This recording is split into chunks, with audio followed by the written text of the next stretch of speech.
secret Sako carbon fibre provider. We get an exclusive first look inside the Finnish factory making their high-tech stocks.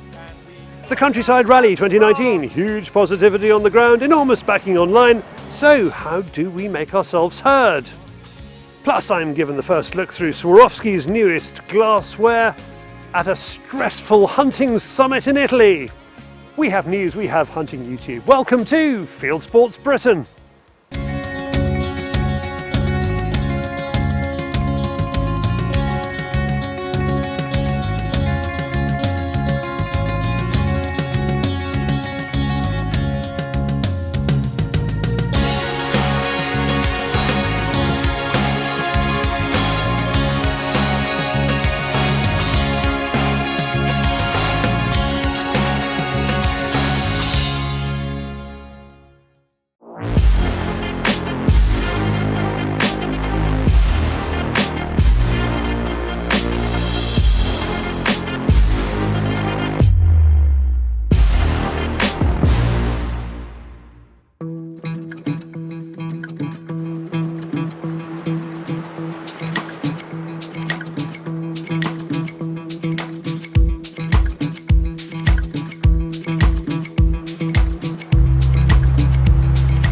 Well, I know it works in the field, but I've no idea how they make it.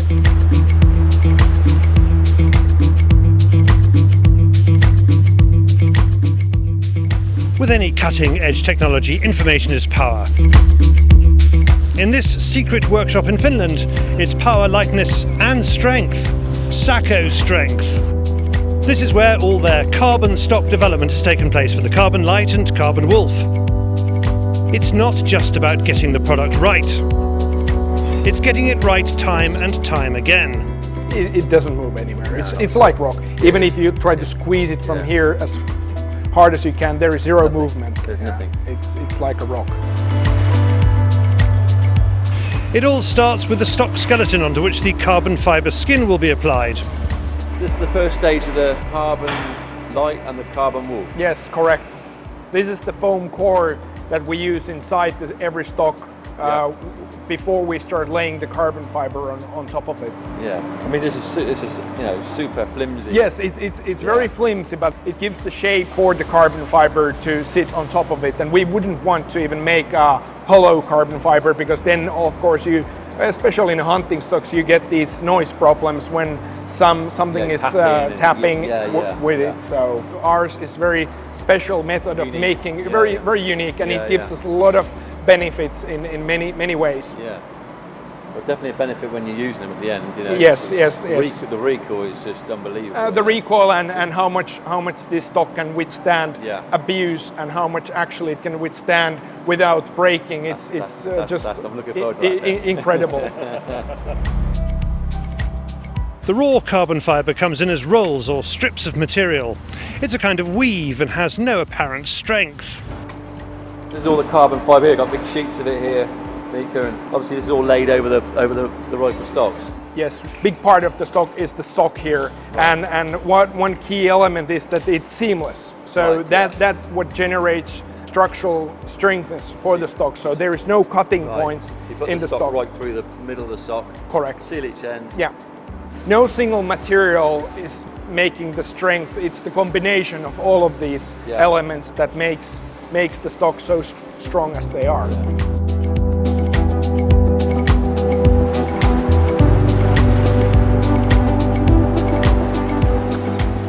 The seamless carbon fibre sleeve is now applied and covers the frame.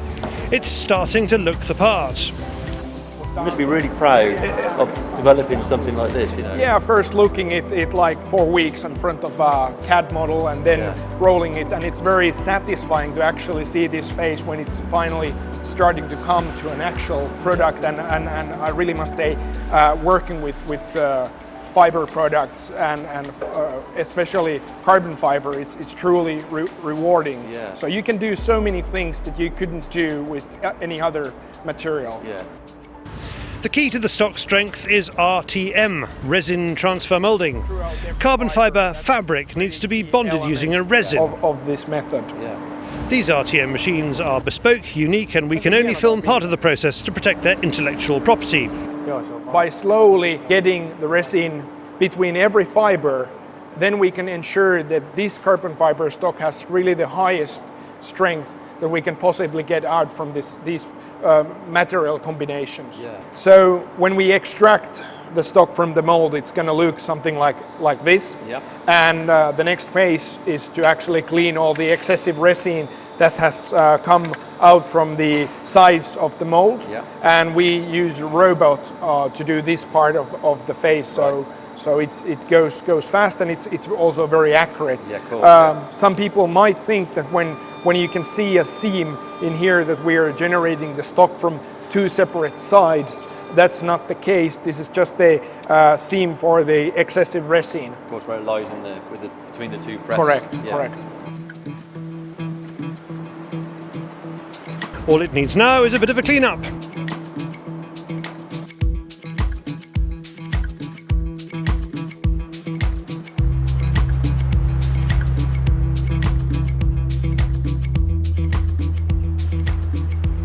Amazing from like the first bit of flimsy. In its own weight category, when you compare the similar weight and when you would compare the carbon fiber, the carbon fiber exceeds far beyond on steel in the same structure. So ultimate stock. Yeah. Right, that's my one. This is the ultimate material for stock manufacturing. It truly is, and people already are giving us the feedback from the field how they truly love these and how they work in every situation. Easy to carry, rigid, lightweight. It gives all the benefits, and also it's very accurate because the bedding surfaces, when they are made from carbon fiber, they are not live. They don't move. They are just solid.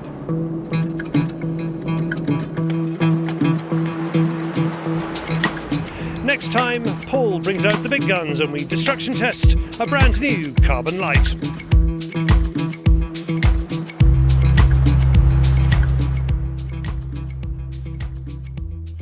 Thank you, Mika. Thank you, Paul. And they really do have fun with that destruction test. Look how hard they're pushing it.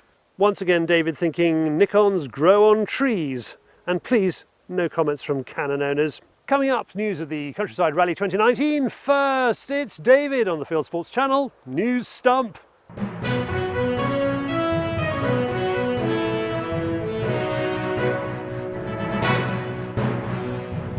This is Fieldsports Channel News. DEFRA Secretary Michael Gove is under the spotlight for his handling of the general licences debacle. The Environmental, Food and Rural Affairs Committee, chaired by Neil Parish MP, grilled Gove on how DEFRA and Natural England messed up the general licences at such a crucial time of year for lambing and young songbirds. Gove told the committee that it wasn't his fault. He's expected to react to another legal challenge from Wild Justice over crow control within the next 2 weeks. If that evidence was with you in DEFRA at that time, would you have made that same decision? I think that knowing what Natural England knew at that time and in those circumstances, then I think that they had little option but to acknowledge that the licences were at that time unlawful. Okay, so you would have made that same decision at that time? Yes. Okay. Bird rights campaigner Mark Avery has launched an attack on pheasant shooting. He says pheasant and partridge shoots are boosting the populations of crows, jays, ravens and buzzards. According to the Game and Wildlife Conservation Trust, shoots release 43 million pheasants every year. Avery, who's part of the Wild Justice Group, claims the pheasant release figure has increased tenfold since the 1970s. Meanwhile, Chris Packham is battling grouse shooting with new claims about 2 golden eagle deaths. Avery's Wild Justice colleague is running out a litany of lies and smears about grouse moors, says one landowners' organisation, as he seeks to ban shooting. The estate where the eagle's transmitters stopped working has appealed for help in finding them. Packham used an appearance on the Jeremy Vine show on BBC Radio 2 to try and characterise grouse moors as wildlife deserts, when even his scientist friends agree that's not true. Packham is planning to run a series of town hall events in Yorkshire in the run-up to the glorious 12th of August. As Wild Justice ramps up its campaigning, news organisations are running unquestioning stories to support them. ITV has put out a piece blaming the low population of hen harriers on gamekeepers, without mentioning that more hen harriers are breeding on grouse moors than not, and that hen harrier numbers are reducing in Wales, where there's not any driven grouse shooting. Among other calls for bans in the broadcast and print media, the BBC reports fresh calls for an end to greyhound racing in Scotland, and the Guardian newspaper reports calls for a total ban on tethering birds of prey. The violent campaign against pheasant shooting continues on the ground. Animal rights activist Ed Shepherd of the League Against Cruel Sport has been snapped in a balaclava. A game farm in Warwickshire posted these trail cam pictures of him sabbing on their property. Shepherd was one of 2 bungling antis caught on trail cams trespassing in Dorset in a film on Fieldsports Channel, watched more than 100,000 times. The last of the Fieldsports Skills Days has taken place in Yorkshire. Swillington Shooting Supplies hosted the day at Coniston Shooting Ground with the help of Blaser, Mauser, Zauer, Swarovski and Pulsar. 100 shooters enjoyed free ammunition and free shooting at the event. There'll be more days like these in 2020. Visit fchannel/skills. A 2013 law banning lead ammunition in the state of California has come into full force. The ban is meant to help Californian condors, which have risen from a low of 22 birds in the 1980s to nearly 500 today. However, scientists say their recovery has been slowed by eating lead fragments in Gralloch. At the same time, California has introduced background checks for every ammunition purchase. Thanks to Mark Corney for sending in the story. And finally, a rare albino hedgehog has been spotted in Shetland. The pale creature was photographed by walker Lisa Gifford and posted on social media. You are now to date with Fieldsports Channel News. Stalking the stories, fishing for facts. Thank you, David. And there's more news on our website, front page. Fastest way to get there is F Channel. Now, on the hottest day of the year, some 200 brave souls made their way to London to protest. Remember where your food comes from! I'm here to show that I'm part of a countryside group that are fed up of being interfered with and dictated to by people who do not understand how things work.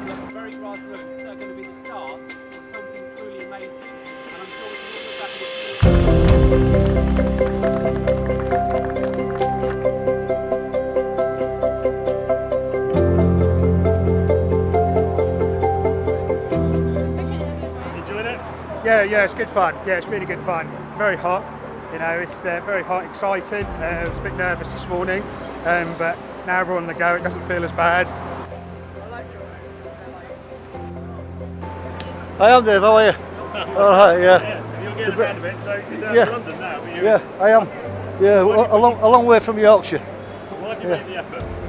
Because it's worth it. Simple as that. I mean, our sport's under threat. There's no two ways about it.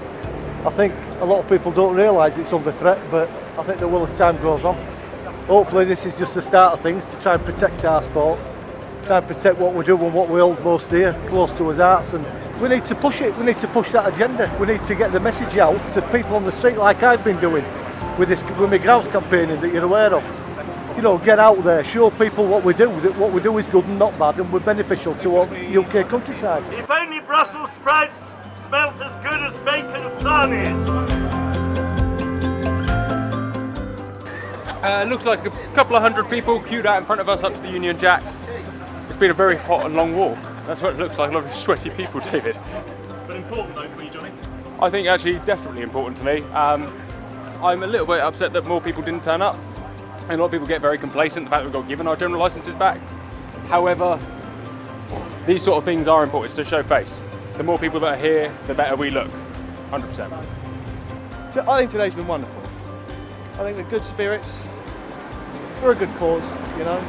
We need to have a united front, particularly in Parliament and in the media, with particular reference to BBC. They really need to wake up and find out what's actually going on in the countryside. Everybody turning up. Some good people. There's some fantastic people. We've met some really good people as well. Some people that want to keep in contact with us. Some people that are willing to help. We've had some people come forward with fundings as well. So eventually, in time, like we said, we will grow and we will get sort of bigger and better as we go along. Just saying to people, go off and do it. Do it in your own town, do it in your own city, do it in your village. You know, do it in the town hall. it doesn't matter. Just start talking about the countryside, and hopefully what this will give is just give people the opportunity to say, actually, these two guys did it. You know, not a bad attempt in a couple of months. Imagine what we could do. You know, imagine what they could do. They may have more funding or be more organised. Fantastic. Go do. Thank you, Ian. Thank you, Dan, and well done to the marchers. Now let's go to Italy to look at some classy Austrian glass. You can't do it. We will place the rifles in the different bags. Stress is a major problem in shooting. Will you hit? Will you miss? Are your breathing and heart rate helping, or, because you are conscious of them, getting in the way? Some 22 media folk, from journalists to chefs to sports stars, united by a love of ethical hunting, gather under the hot sun of Tuscany to test this subject to the limit, with a weekend of strenuous competition provided by Swarovski optics, Steyr rifles, Norma ammunition and Sako clothing. First de-stressing activity is to work out who the winner is likely to be, and Sitka helps provide the answer to that. The company hides 3 garments on the bank behind its tent, and it's Oliver Rampley from the UK and Peter Milan from South Africa who are straight off to look for them. So guys, you can start searching for it, and the one that finds it quicker. I mean, they're gonna win, eh? Come on. Actually, they don't find the hidden kit, but I have to ask Peter, who is a target shooter, is he captain competitive? I need to win. That's basically what we do. So I essentially started long range shooting. I watched a YouTube video, really liked it, bought a rifle and got sucked into the deepest rabbit hole ever, and I've been fascinated with the sport ever since. You were a bicyclist? I was a cyclist, yeah. So a cyclist? Yeah, a cyclist, yeah. The people you hate when they take up the road. You cannot queue, can you? Yeah. You cannot queue. Yeah. No. So, okay, yeah. but you, thank goodness you saw the light and you changed. For sure, this requires way less effort. Yeah. So way easier to do and a lot more fun. Now the competition proper starts, and the first one is about maths and speed. You have 3 bullets on the side. The weapon is unloaded. Whenever you are set up, Benny will point out one calculation to you. And the moment you say it's good, he will flip it over and the time starts running. If the calculation is 3 plus 7, you have to hit 3, 7, and the result, in this case 10. Bloody hell, that was absolutely horrendous experience. You can install yourself. Still good. And I'll tell Oliver where he is. How's your heart rate? Intense. Yeah, we're feeling good. The shot is super far, the wind is pumping, the sun is in my eyes. What could go wrong? What could go wrong? My time is faster than Peter, so that puts me in 3rd place. Now I'm sure you are already rooting for me to win, but let me de-stress you on that count. I don't, even though I'm using some of the best production kit in the world. First of all is the new Swarovski scope, the latest Z8i, which helps me hit the target but won't hit the shops until September. We launched the Z8i in 2016. This is the new family member of the Z8i family. It's a 3.5 to 28 by 50. So at the lower end you have a 3.5 magnification with a huge field of view, which makes it perfect for stalking in the forest. And at the same time, if you come to the open range, you can turn up to 28 times and really identify every single detail, even at a large distance. Is that one of your bigger zoom ranges, 3.5 to 28? Exactly, yeah. In the 8 times zoom, it's actually the highest magnification we are offering with the Z8i. So the idea is I can be in the mountains one day and wild boar shooting close range the next day. Exactly. Maybe not for the driven hunt, but for stalking and going into the open range, it's perfect. And it's very lightweight. That means it's 665 gram, less than 700 gram, with a real 8 times zoom in a 30 millimeter tube. So that makes it also easy to carry it in the mountains for a physical demanding hunt. And price point? It's €3,280, and we will deliver the scope from the 1st of September.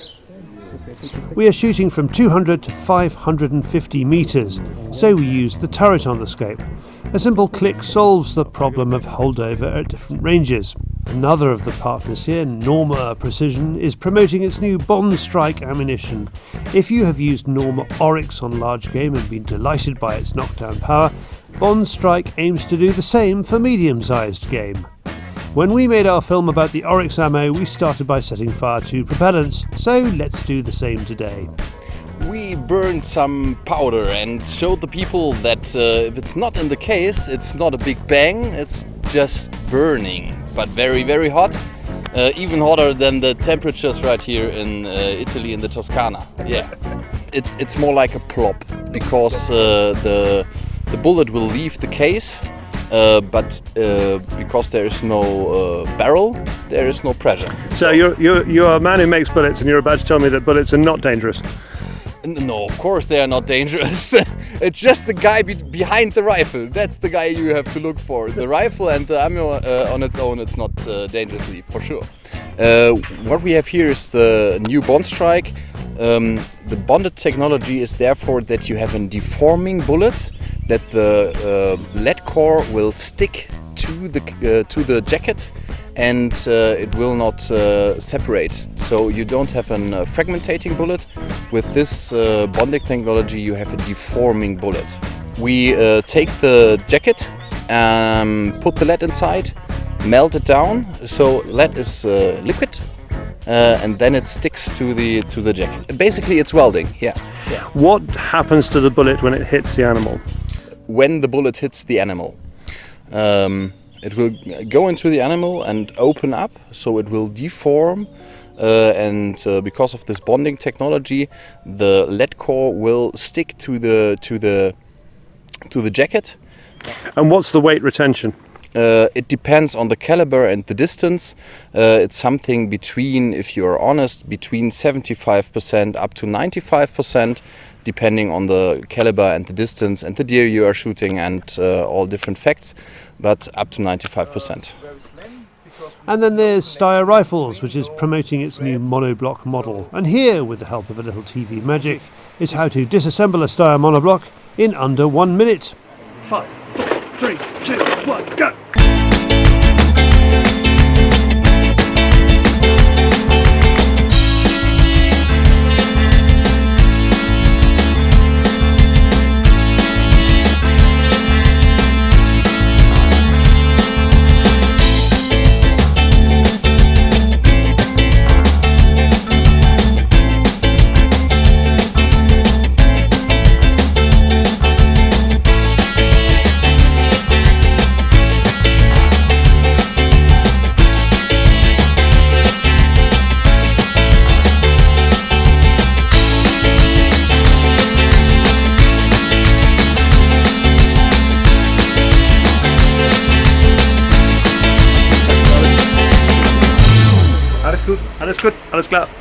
Of course, those Steyr guys are no slouches.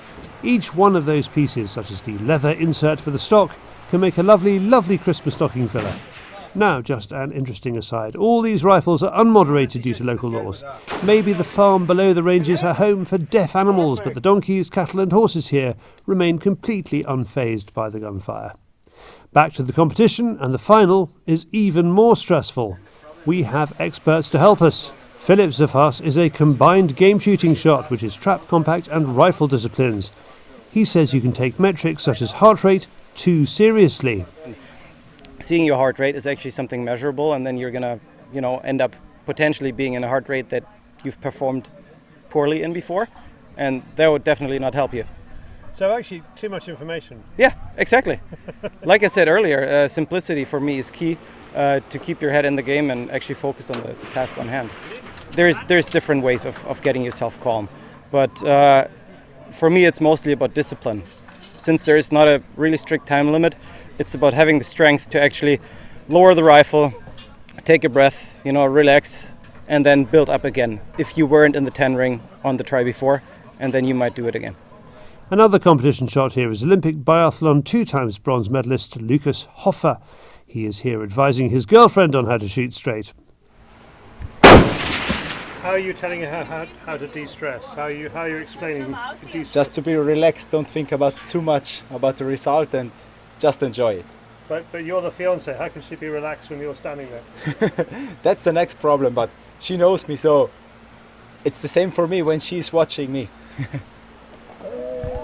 When it comes to it, my language shamble is not enough to catch the selector's eye. My heart rate goes up from 80 to over 100, and I am not reaching the podium without a ladder. The big final is between Peter and British deerstalker Fieldsports. Today would be a good chance to use the watches. Okay? So we will do the competition in pairs. We will have the start over there, the start line. And we will give you the go signal. And then the task is to run down. And if you look down there, is a wooden post with an orange vest on it. And you have to run down the road around the orange post. So go around, come back up, and then do the shooting.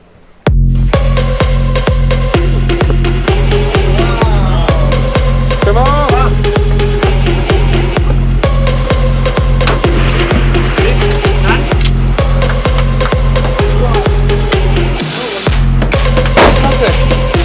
It's like, ow, ow, ow, What fun. And the winner is Peter. Well, I think we knew that from the start. There will be lots about this weekend online. Simply search the hashtag Hunting Summit 2019. That was great fun. Well done, Fizz. Well done, Ulf. Both of them Fieldsports Channel regulars. And of course, well done to my new pal, Peter. Now, from Tuscany to the wider world of hunting and shooting on YouTube, it is Hunting YouTube.